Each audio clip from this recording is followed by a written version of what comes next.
sou a professora Maria das Graças Rua e nós vamos iniciar a nossa primeira aula sobre políticas públicas. As sociedades onde nós vivemos são sociedades onde a expressão política pública está sendo referida a todo momento. E muitas vezes nós falamos, né, em políticas públicas, usamos essa expressão, mas não nos detemos em pensar o que é política pública, né? De que eu estou falando, o que é a política pública. Então, vamos tratar disso aí agora. Vejam só, a política pública é uma expressão que se refere a um determinado tipo de atividade que é próprio das sociedades modernas. Nas sociedades tradicionais, nas sociedades tribais, não tem política pública. Política pública é um tipo de atividade própria das sociedades modernas.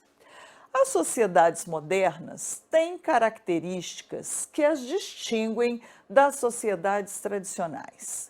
Qual é a principal característica das sociedades modernas em oposição às sociedades tradicionais? As sociedades tradicionais são indiferenciadas e, portanto, são simples. Não existem muitas variações entre os seus membros. Já as sociedades modernas são fortemente diferenciadas e, portanto, têm elevada complexidade. O que vem a ser diferenciação?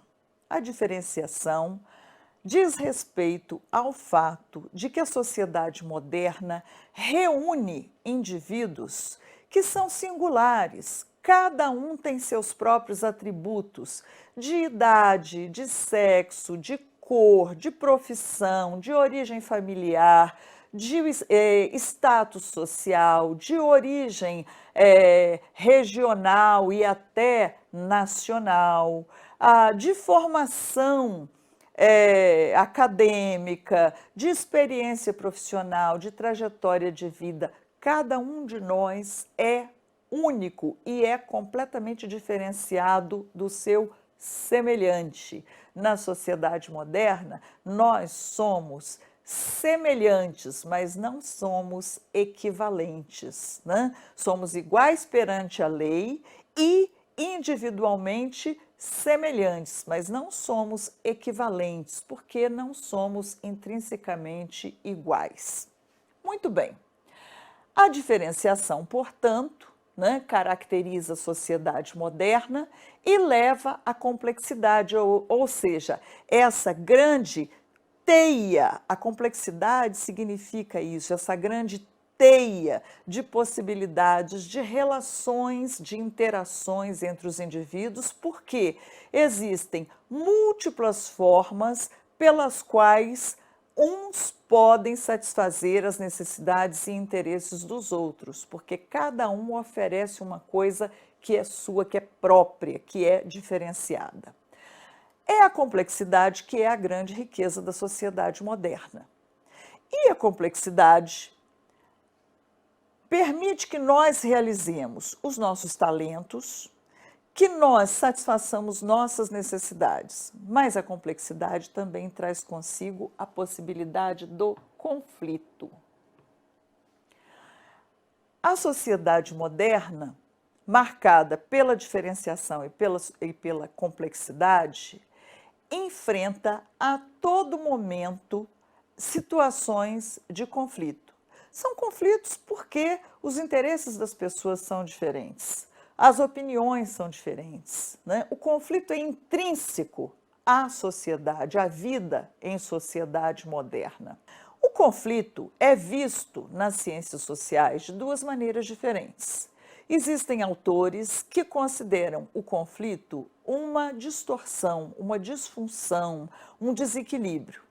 Existem outros autores que consideram o conflito o elemento constitutivo da dinâmica da sociedade. O conflito é que leva à mudança, que leva à transformação, que faz com que os homens procurem fazer as coisas de maneira diferente, né? Então, essas duas concepções convivem nas ciências sociais, né?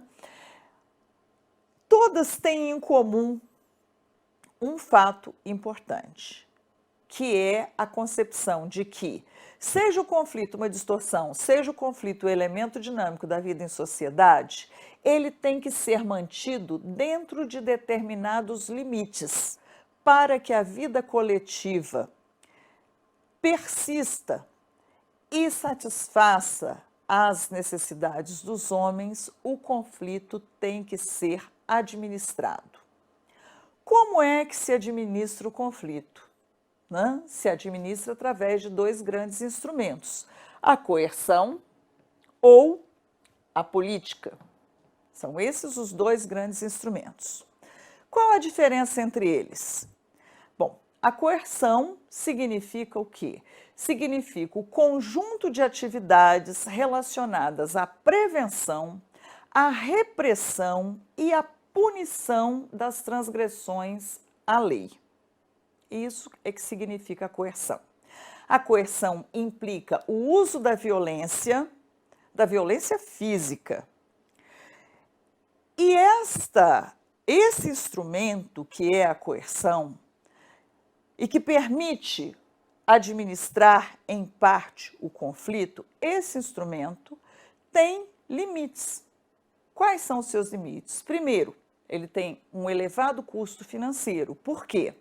Porque para exercer a coerção é necessário um aparato policial, militar, sistema penitenciário, cortes judiciais. O outro limite da coerção é a legitimidade.